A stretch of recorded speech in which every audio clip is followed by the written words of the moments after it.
Good morning, everyone. A warm welcome. I, Sumana M, Assistant Professor, Department of AIML, welcome you all to this online session organized by our department in association with IIC 6.0 VKIT. Before we start the session, on behalf of our colleagues, I would like to thank our chief guest, Dr. Sumana M, for accepting our invitation amidst her busy schedule. Thank you, ma'am. Thank you, ma'am. Thanks for the invite. Thank you. It would be a great pleasure to welcome our head of the department, Professor Dr. Shaila K, without whom this session is incomplete. Thank you and welcome you, ma'am. She is always a great support and guide us in many ways.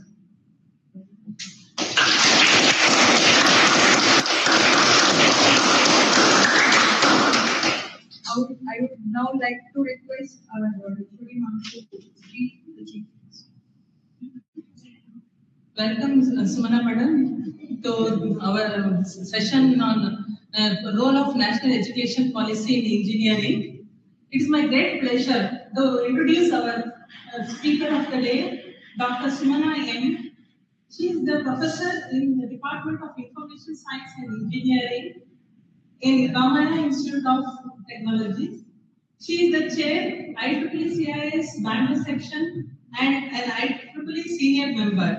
She is a CSE BOS member for BTU and has participated in the preparation of curriculum and syllabus for several BTU-related courses.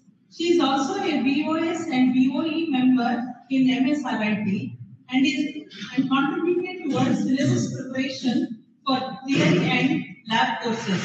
She has shown active participation in NEP, NIRF related works in the organization.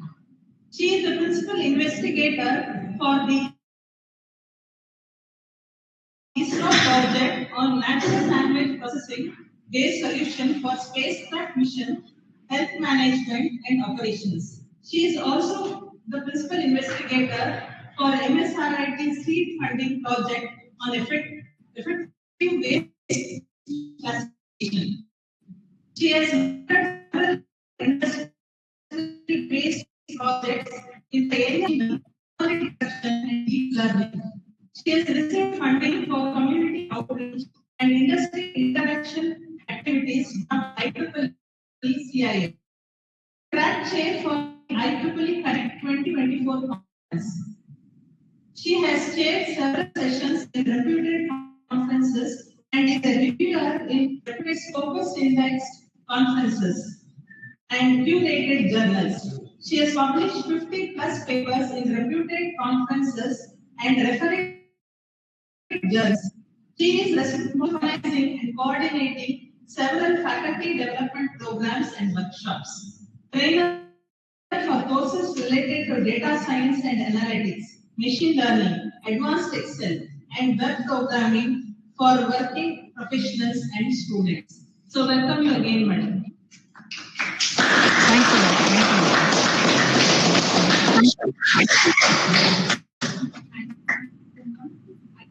I want to welcome all of our students and faculty members for taking part in this important program.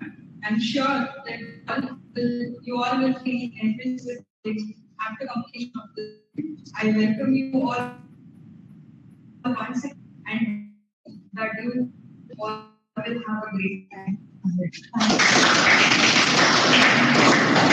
Do you want you can have Thanks a lot for the invite. And this is actually a new topic that I'm discussing. Yes, we have worked towards the curriculum. So we have an idea about what are the NEP standards that we regularly follow. So I'll just share my session Share my piece.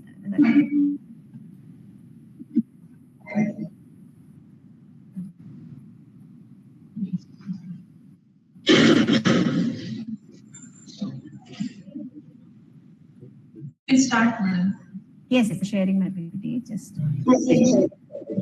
can you see? Can you see the PPT? No, it's not visible. Not visible.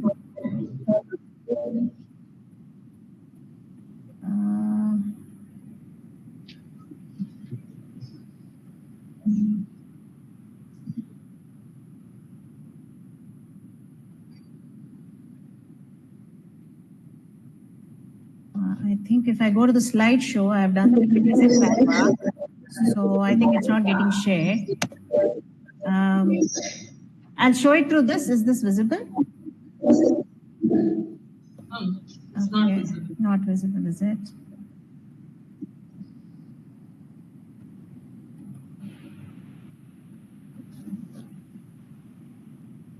Okay, just give me a moment, ma'am.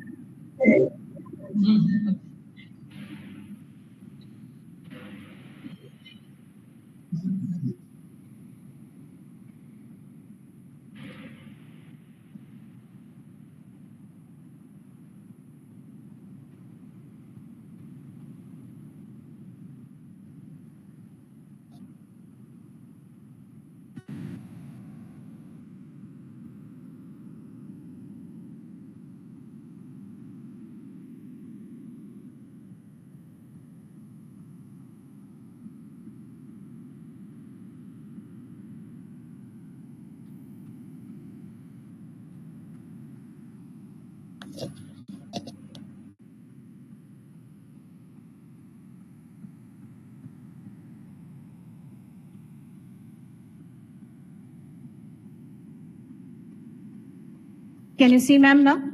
Is the screen visible? Yes, ma'am. Yes, madam, it is visible. Okay. Yeah, so today I'm going to concentrate on indicating the role of NEP in engineering, because as of what I understand, I hope most of you are aware of, that NEP policy is basically used for primary education, also for secondary, for high school education, as well as in engineering, and also for the PG programs further on. So basically, so today we'll concentrate on NEP for engineering courses. So the outline for my course today, the outline for my session or my talk today will be what is NEP, what are the salient features, NEP framework, key roles, and there is an advantage for you, which is called as academic bank of credits, and the conclusion. You can stop me at any point of time if you have any doubts. Okay, so basically NEP actually follows what is called as NEP 2020, and we are following the NEP which is used for higher education, and the policy, NEP policies which have been defined for higher education. So NEP recognizes that higher education actually plays a very important role in promoting human as well as the societal well-being. And also the idea here is to develop India as envisioned in the Constitution, which says that we are a democratic country, we are just, we are socially conscious, we are cultured, and we have human nation upholding liberty, equality, fraternity, and justice for all. So NEP basically concentrates on improving the personality of a human being. And NEP concentrates on also providing quality higher education, which must aim in providing good, thoughtful, well-rounded, and creative individuals, and enable an individual to study not just for what they are specializing on, but also in one or more specialized area of interest at a deeper level, and also develop capabilities across a range of disciplines, including sciences, social sciences, art, humanities. Also in some higher education, we also concentrate on languages, as well as professional, technical, and vocational subject. So probably this definition of what we have given of NEP would be more clear as we move further on. So let us quickly understand the salient features of NEP, which is in line with what I spoke right now. Okay, so the first and foremost thing that NEP concentrates on is recognizing, identifying, and fostering the unique capabilities of each student. So NEP concentrates on the interests, the specializations of the students, and they want students to come out and identify their capabilities in performing a given job. NEP, to give this, obviously we require flexibility. So NEP provides flexibility so that learners can get the ability to choose their learning trajectories and different programs that they are interested in. And as a result of which they choose their own path according to their talents and interests. So NEP gives you flexibility, and also the idea behind NEP is to have no separations. They don't want to separate hard distinctions between taking an art science course, curricular and extracurricular activities, vocations, etc. Also, NEP, as understood definition, concentrates a lot on multidisciplinary. Because though we might be of AIML branch, we may be of ISE branch. As you know, AIML or several of our courses, IoT, and several other courses that we are learning in our curriculum require interaction with other disciplinary also.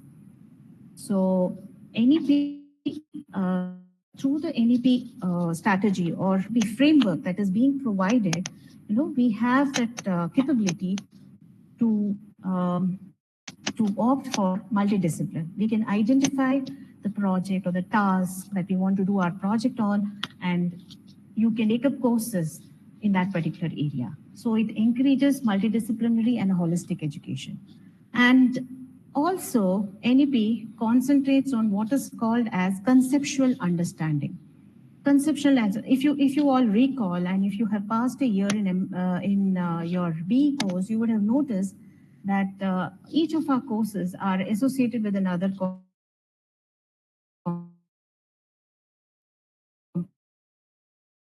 component, and follows also. If you look at it, what do we have is we have one component of the course which is associated with conceptual understanding rather than by hearting, that is, or learning for exams or rote learning.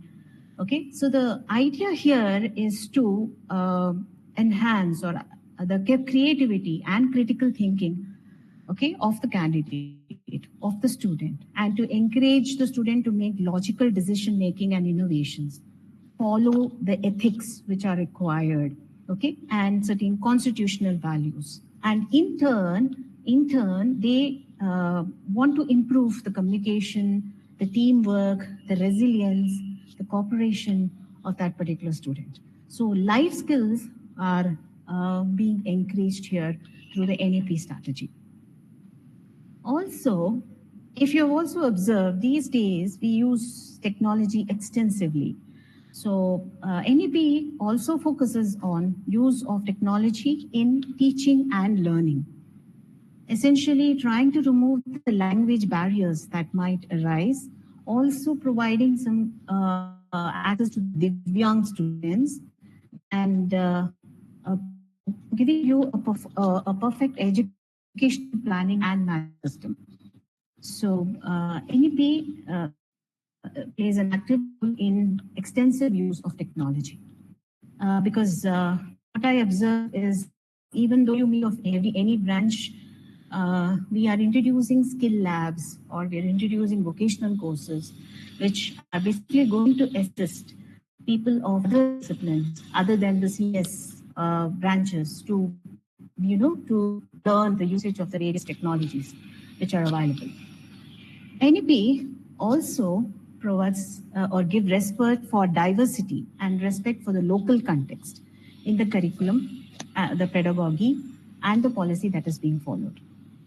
Also, NEP does not distinguish, okay? It gives full equity and inclusion to all the educational decisions that are being made. That means NEP plans to always see to it that all students are treated at par. Okay, they are able to thrive in the educational system that is being introduced to them, and ensuring that the environment that is being given in an institution is responsive to the differences that occur because of the high education that is available for all. Any queries?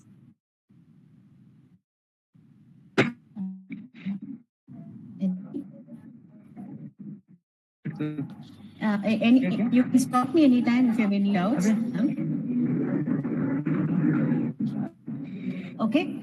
NEP is therefore considered as a rootedness and pride in India, and its rich, diverse, ancient and modern culture, knowledge systems and traditions are basically being seen to it that it follows the Indian culture and is deep rooted with the Indian learning system. So basically, if you look at it, NEP is trying to provide education in the Asian form of way that is the students were being educated in. So not entirely, but to some extent, where you have that no differentiation. You are identifying the capabilities of the student. You're seeing that the student is not just focused in one direction. He or she is working towards multiple discipline and identifying his or her real talent. So the intention is at the end of the UG program, the student is capable of clearly outlining what he or she wants to do in future. So in this, keeping this in mind, we'll understand what makes the NEP framework. So I hope all of you would have identified what some of the things here, which are mentioned here, that make the NEP framework. So if you look at the NEP framework here, every department that we have their own core engineering subjects. So the core engineering subjects basically possibly would include their core subjects in the particular departments. For example, when I say mechanical department, so they'll have thermodynamics, fluid mechanics, machine design, electrical department, if I say control systems, power systems, and so on. In our computer science engineering department, we know we have to, we have to take up programs related to data structures or courses related to data structures, algorithms, operating system, and so on. So these are basically the core engineering subjects. But we also, in the core engineering subjects, they also concentrate on what is called as emerging technologies. So we normally introduce these technologies as electives. For example, in our departments, we would say blockchain, robotics, IoT. Okay, suppose I'm from IIC, so I would say AI would be one of the emerging courses, but which would be introduced as an elective in my department. So basically, this is essential. This is essential for every department. So every department has what is called as the core engineering subjects. Besides this, we also have what is called as interdisciplinary subjects. For example, I understand that in first year, you have studied courses like design thinking. You probably would have studied courses like scientific approach towards healthcare, environmental studies, okay, and so on. Besides this, we also will have courses such as humanities and social sciences. Okay, humanity courses majorly concentrating on your communication skills, your teamwork, probably if they give in the form of projects, your technical writing skills, right, and so on. So humanities and social sciences. In some of the departments or higher education, they could include courses like psychology, economics, histories of certain courses of science and technology, for example, and so on. So humanities and social sciences also is a part of the NEP network. Besides this, as we all know, we have courses nowadays, which is very popular, which is still skill development and vocational training. Normally, if you look at it at the end of each year, Okay, candidates have to go through skill development courses. Right now, there is a pressure on that. So we have, this is basically to enhance the skills of the candidates, identify the skills of the candidate. Now, this is where students of particular branch can work and identify the skills of other branches and try to bring in multidisciplinary. So basically, skill development and vocational training is essential for the particular, for it is included in our curriculum, which is a contribution of the NEP framework. And the PLC courses also, if you see, they are also a part of what is called as your vocational courses. Now, intention of these courses is basically to enhance your practical skills. So to enhance or to identify, your interest. So this is an essential part of the NEP framework. Besides this, obviously, everything turns down to what is called as research. So they want to divert the students towards research to come up and identify certain innovations. Okay, so a lot of our institutions nowadays have entrepreneurship cells, which actually motivate and help the students to identify, or work on ideas, come up with new ideas, new innovations. And to encourage these students to understand what is important in research, IPR is also an essential part of the curriculum, which is being offered by NEP. And besides this, as I said, organizations itself would assist the students in getting certain industry-sponsored projects, or many of the organizations have started up incubation centers, right, to actually assist the students to understand the concept of what is called as project-based learning. So research and innovation is that part of framework which concentrates on that. Also majorly contributing to the syllabus is, which is built based on the NEP framework, is electives and open courses or open electives. So electives basically comes under a category which is nowadays called as CBCS, which is called as choice-based credit systems. So in this case, students are, again, can choose their electives based on their interest. Majorly it is a non-practical subject, but many of us these days also put practical courses in this, but we don't have credits which will actually explicitly show you that it is a practical course. So practical electives, CBCS, which are, could be non-engineering electives also, or some advanced electives in engineering. And besides this, we also have open electives, right? Open electives where students can choose electives from any other discipline other than the discipline they are studying in. So that is about electives and open courses. Besides this, in our curriculum, in the recent curriculum that is being followed, internships are mandatory. So one of the semesters, majorly in the 7th or the 8th semester, the student should dedicate entirely on the internships and try to build up industry collaborations. So we have, this is basically to expose the students to live projects in partnership with the industry, and also exposure to the industry practices which are available. So, and normally students are nowadays encouraged to work interdisciplinary projects. That is projects, now as you can see, we have health tech innovation projects, or we have smart city development projects, renewable energy system related projects. Now these are all basically projects. If you know, we are not just with respect to our discipline, you have to interact with students of various other disciplines and come up with ideas and implement the project. So basically, this multidisciplinary is again practical skill which is expected from students.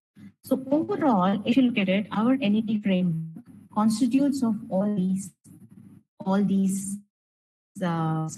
or courses. Okay, enable student whatever we said earlier, NEP should do. Okay, any doubts so far? Is it understandable?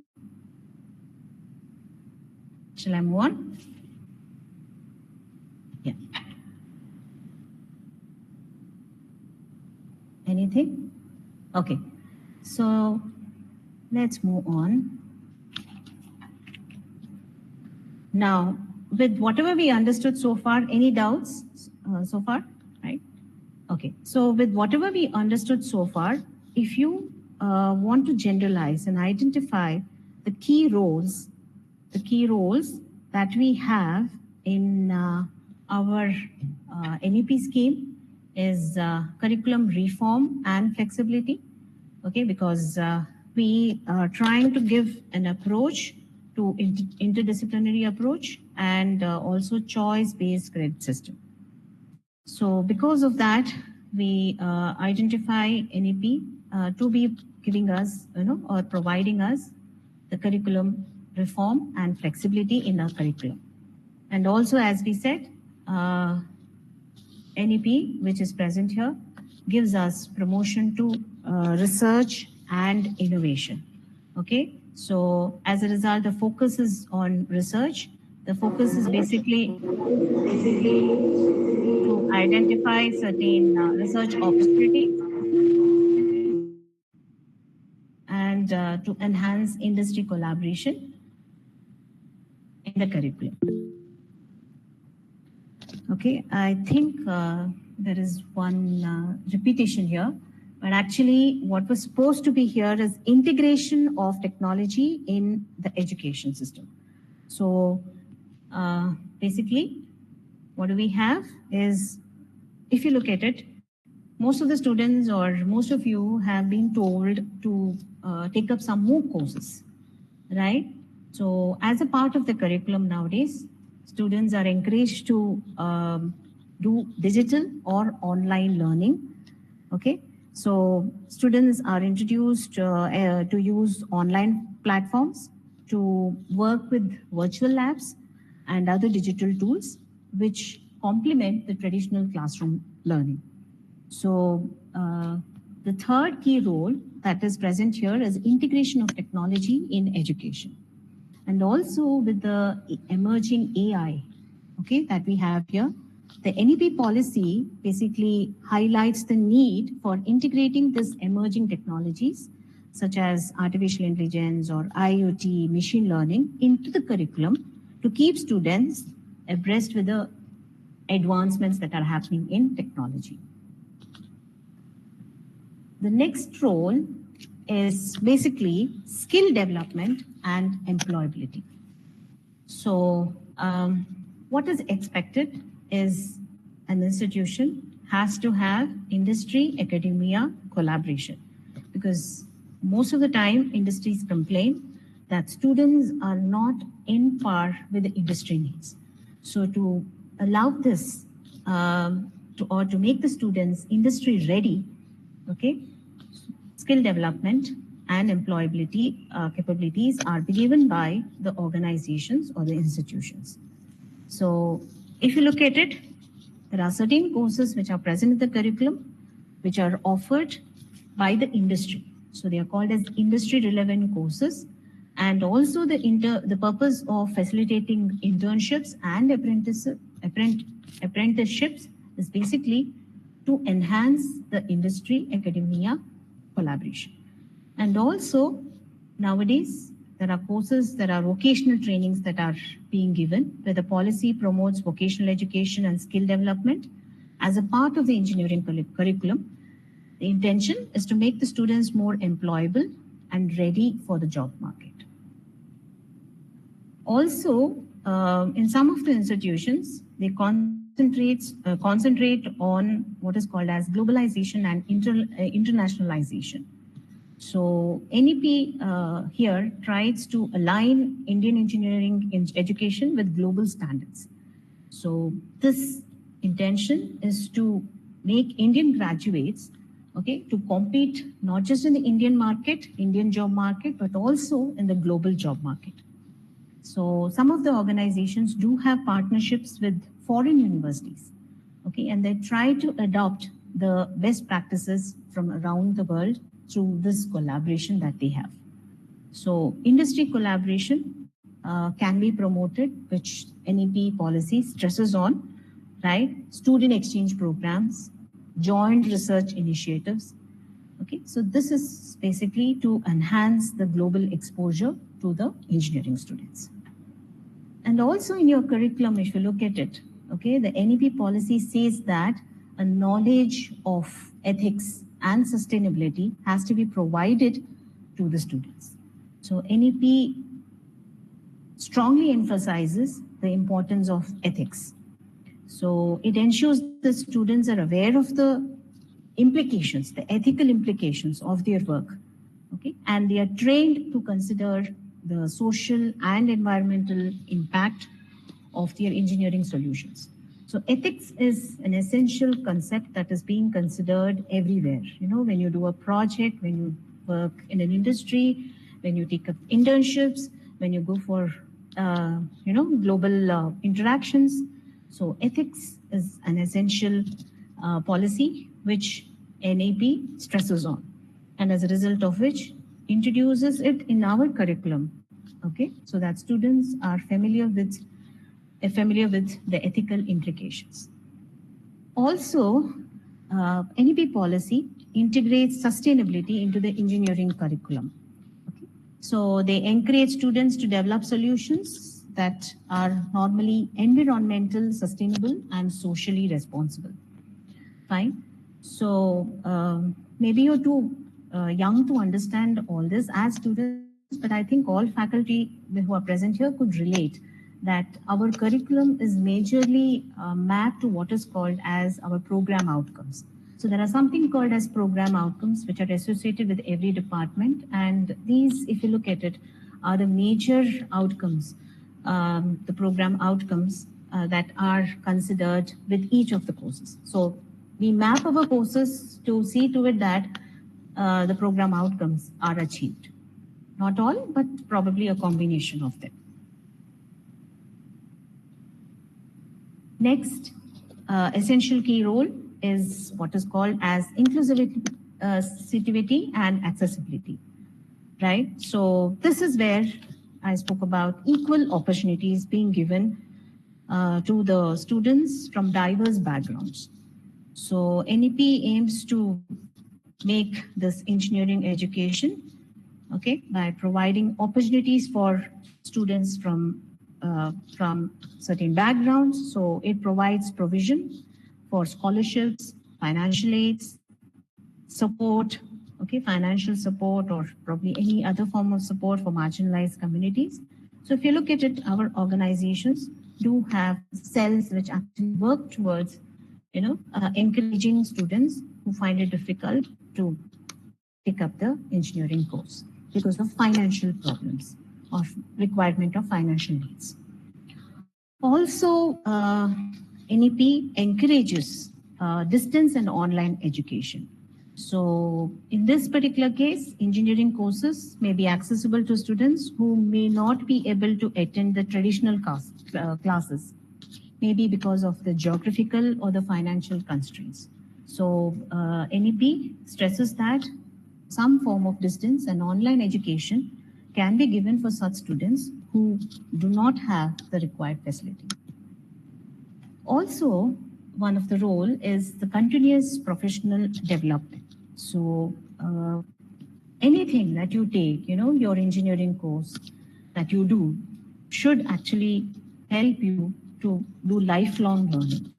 So continuous professional development, under which NEP says lifelong learning should be provided to the engineering graduates.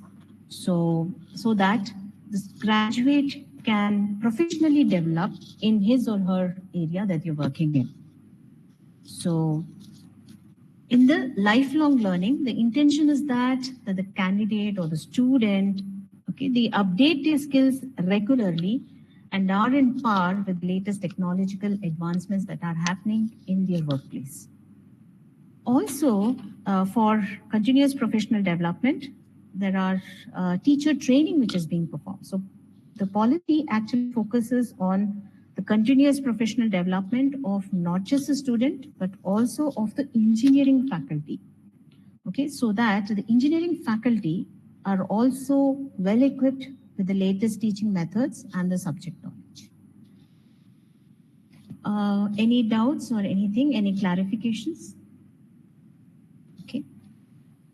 Also, when we speak about NEP, it gives something which is called as autonomy and governance. So NEP provides autonomy to the engineering students, allowing them to actually innovate in their curriculum, okay, or the teaching methodology, the pedagogy, and also certain research initiatives. So the autonomy is given to the engineering institutions, allowing them to innovate in their curriculum, in their teaching methodology, or in whatever research initiatives that they are performing. And the intention here is to improve the quality of education and foster excellence. NEP, last but not the least, but yes, I think most of the aspects have been covered as to what exactly NEP is helping you out in. NEP also concentrates on making the student aware of the social responsibility and community engagement. If you look at it, we have courses like universal human values, right, in the curriculum. So they are basically educating the students as to how they should work in a community, how they should be societal focused, okay, what is their social responsibilities, what are their ethical and social awareness has to be very clear to the engineers, okay, and they should always work towards the development of the society in which they're working on, or the environment in which they're working on. So basically, social responsibility, community engagement is another key role which NEP concentrates on, which basically underscores the need of engineers to be socially responsible and also work towards the broader impact of the society and the environment, and use their skills, okay, to engage in community-centric projects, applying their skills to solve real-world problems that could benefit the society. So these are some of the key roles of, not some, I think almost all the key roles of the NEP framework for engineering is covered here. And if you look at the curriculum, this is what we majorly have. Okay, I will just show you a sample distribution of the curriculum, right? So basically a generic view, okay, the percentages would vary a little here and there, okay, but majorly the percentages are almost around this. So if you look at it, what do we have? We have our curriculum focusing on what is called as the department specific core. So every department has its core set of subjects. The next is department specific electives, which are available. Then we have open electives, which are interdepartment, which is of different departments. Now we have special courses called as IIC courses, 1 credit courses, which are called as ability enhancement compulsory course, right? All students should also now go through what is called as skill enhancement compulsory course, probably of a certain number of credits, probably 2 or 3 credits in the overall curriculum. Okay, then we can have vocational courses that are available here. We have practical courses that are also available, right? Lab courses that you can see here. Also science related courses where we could have physics, chemistry, or mathematics, or certain essential courses can also be introduced in the curriculum. So depending upon the higher education that we have, right? So based on that, we could even have courses on what we call as the ESA course.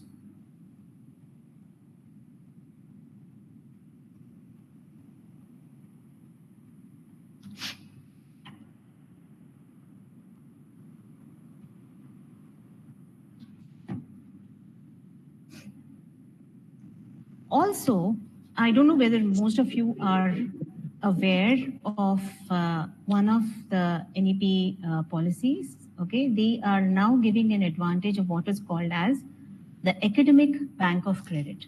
So suppose a student is not capable to continue the course after a certain, after 1 year, 2 years, and so on. Accordingly, NEP has provided a concept or an aspect which is called as academic bank of credits. So in this case, the students, based on the number of credits they have got through their curriculum, through the completion of the courses, so their credits will be added into the student accounts, right? And this addition of the credits basically is to, you could give a degree to the student on 1 year completion of the course. You could, on certain years of completion of course, a diploma degree could be given, or a PG diploma degree could be given. Okay, and 4 years, obviously, once you complete, you get an engineering degree. And also, if you look at the academic bank of credits, I hope all of you are able to interrelate with what I'm trying to say. So basically what we are having here is, there is a student would have completed certain number of credits in the first years, let us say 25 credits. Now in the case, 50 credits, let us say, in the first year. So those 50 credits get added up. Now the student would want to discontinue that particular course. So the student can decide on whether there are chances of continuity or not. So if there are chances of continuity, so the student's credits will be maintained by the institution and probably could be transferred. So the student has an advantage. He can either take up these the continuation of the academics, that's your second year, third year, and fourth year in some other institution. Okay, there are certain rules associated for the student to join other institutions, but this facility is available. He or she does not have to repeat the number of credits that they have completed. Okay, and also in this case, the student, and also it is kept for a certain time period. So for 7 years actually, so 7 to 8 years. So once this credit, or when student decides to take up that particular course, the student can take the course either in the same institution or in some other institution and complete the courses gradually. Okay, so that is what we said. Based on the number of credits that have been completed, accordingly even certificates can be given, right, as the student has completed a diploma or a PG diploma or a degree, which is also an interesting aspect of NEP policy. So what are the features of it? Allows academic institutions to lodge and maintain the integrity of the credits. So maintain the authenticity and confidentiality of the student credits. Also easy credit transfer to the digital mode and faster credit recognition. So advantage of this for the student, they allow multiple entry, multiple exit for the students.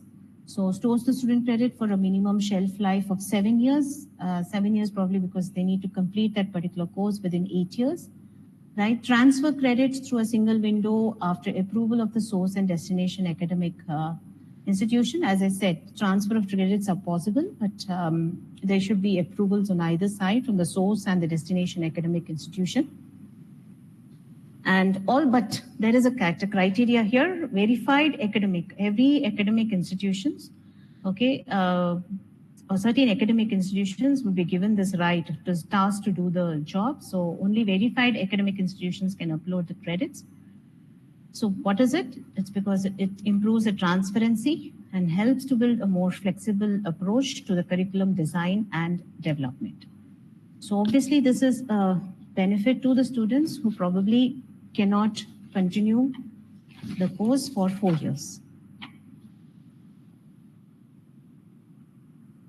So if you quickly identify what are the roles that ABC is basically what we say academic bank of credit. So ABC's roles are allocation of credits, right, accumulation of credits, awarding the student on completion of certain number of credits, ABC for accordingly designing the program, the delivery, and the monitoring. and ABC, which is also possible or allows mobility of the credits and the recognition of the various credits. So this is the ABC's role, which NEP has introduced. NEP 2020 has introduced for the students. So in conclusion, NEP, if you have understood through whatever roles and the NEP framework, I believe we can understand that NEP plays a pivotal role in reshaping the engineering education in India. Its aim is basically to produce graduates who are not technically competent, but also socially responsible. They are innovative and they are equipped to face the challenges of the future. So any doubts or anything? So we've come to the conclusion of the understanding of the role of NEP in engineering. So do you have any questions, any doubts?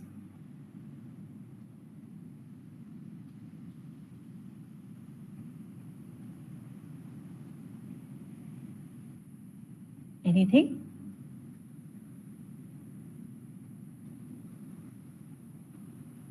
Madam, they're asking about the academic bank of credit. Yes. Yes. So what is it that you want to know? Academic bank of credit is basically credits that are maintained by the particular organization where the student has joined initially, right? And academic credits basically, if a student feels that the person, he cannot complete the 4 years of the course and he wants to drop down in between. So probably after the second year, he wants to drop down. Okay, so a diploma course, a diploma degree from the college could be awarded to the student. Or if the student says that I want to join back, right now he's not financially competent or there's some family issues or some problem that he cannot continue with the engineering program. So what he can do is that he can take that break, and later on he can continue with the same number of credits, right? He can take that break in between and the credits will be retained. So basically they are trying to maintain the credits in a digital mode. So he can come back, he can complete and the credits will be carried forward. He can also make a decision regarding what he wants to do at the end of the, the period that he has completed the course. Okay, complete the course or the partial completion of the course. Another thing is that suppose the student wants a change in the organization. Okay, right now they are studying in organization X. Now they want to change to organization Y. So following the NEP policy, because as of what we understand, we are entering all the student information. Now it is available through our probably VTU website or VTU affiliated institutions that I'm trying to say like that. Most of the institutions, irrespective of whether it is autonomous or VTU, they do maintain information about the students. So the students could be transferred. So the student has requested for a transfer from one organization to the other, that is from organization X to Y, that also could be provided to the students. So that is what is called as the academic bank of credits. They call it the academic bank of credits basically to say that the credits with respect to the students that the student has achieved is being retained for a certain period so that the students could decide on what they want to do. Either they want to complete it within, because some students do find it very difficult to cope up after a certain 2 years. They find that that particular branch may not suit him well, so probably they just want to drop. So when they want to drop, they could be awarded a diploma degree so that credits will not go a waste that the student has completed. A degree could be awarded to the student. Anything else? Is it clear? How will the implementation, I think there's a question in the chat window.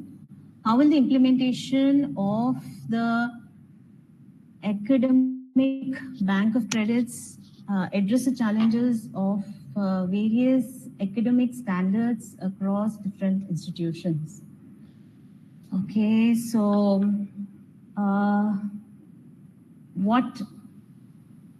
according to what I understand is, see, we are all affiliated towards certain institutions. So right now, as per my understanding, for example, we are affiliated to VTU. So there are a set of VTU institutions that are available here. So a student from MSRIT could be easily transferred to another VTU institution. But regarding this, suppose I say you have an institution which is autonomous on its own, but has a group of institutions around itself. So under that case, the student, so there are standards which are available here, okay, which, as I said, yes, you cannot jump from one institution. For example, I cannot jump from VTU to a non-VTU institution, right? There are certain criteria that needs to be followed under such conditions, right? I hope that answers the question. So suppose I want to go to a non-VTU institution from a VTU institution, I think this will not work fine, right? But if I want to jump from one VTU institution, I'm saying it could be VTU institution or a VTU affiliated institutions, right? So if I want to move from one institution to the other, then this particular credits do help. Yes. I hope the question is clear, Vismay. Anything else? Any other queries? So I hope the NEP policy is clear, and now I think you can relate it well with your curriculum, right? I hope now you understand as to why exactly you have choices even in the first year, right? Unlike what unlike what we had. Actually, we were told to take up certain subjects which were not relevant to our curriculum and maybe not of our interest. But as you people have choices, for example, I understand you have a choice to decide on whether to take an electronics or an electrical course in the first year, right? You have a choice to decide on whether you want a mechanical or a civil course, right? So all this is because of the NEP educational policy. So NEP educational policy nowadays has decided so that the students are not overburdened to learn things which probably they are not interested in, or probably that would not help them. So choices are given in the first year itself. Besides this, I hope all of you in the first year are not just, you'll be learning Python, C, Java. So you have options to learn other programming languages in first year other than just one single programming language based on your interest. So you do have a lot of choices that, and all this is because of NEP. And also at the end of first and second year, I believe all of you were told to take up skill labs, or vocational courses. So all this is what NEP stresses on, to enhance your practical skill.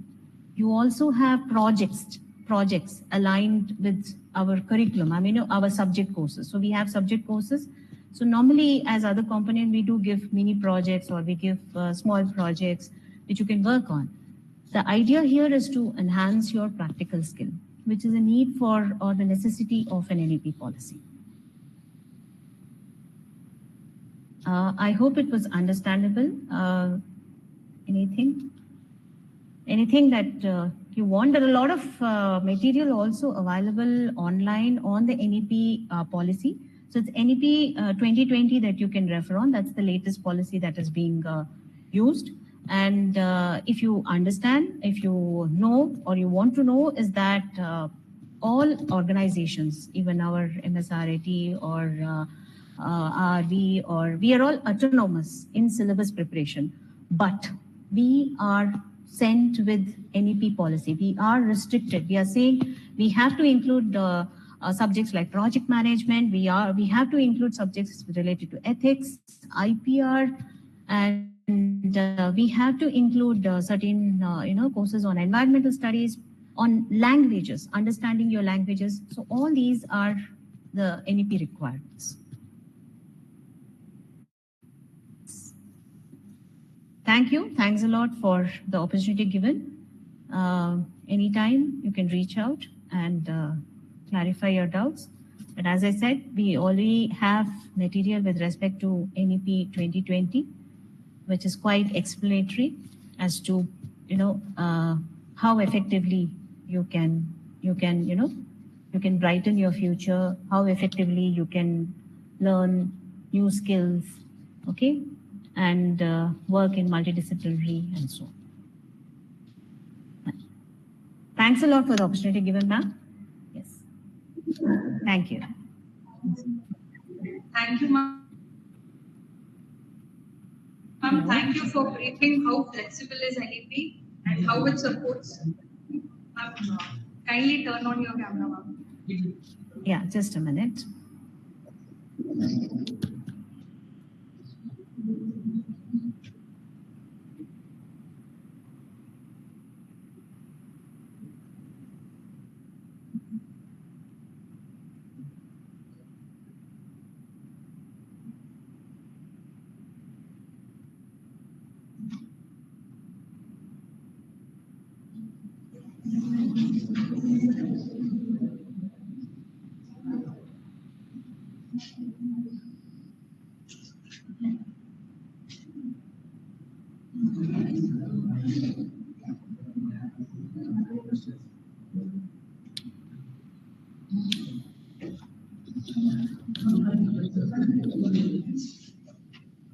Thank you, ma'am. On behalf of the organization, I would like to extend my heartfelt gratitude to our esteemed guest, Professor Dr. Sumana ma'am. Thank you for this wonderful session, ma'am. Thank you for sharing how flexible is NEP policy and how it supports disciplinary education and what is the importance of academic bank of credits and how NEP plays an important role in reshaping the education system. Thank you so much, ma'am. Sincere thanks to our beloved HOD, Dr. Shaila K. ma'am, for organizing this session, and sincere thanks to Professor Dr. P. Vanujakshi ma'am, President IIC VKIT, and convener Dr. Manjunath sir, IIC VKIT, for their kind support. Finally, I would like to thank all of you for being here and making this session memorable one. Thank you once again.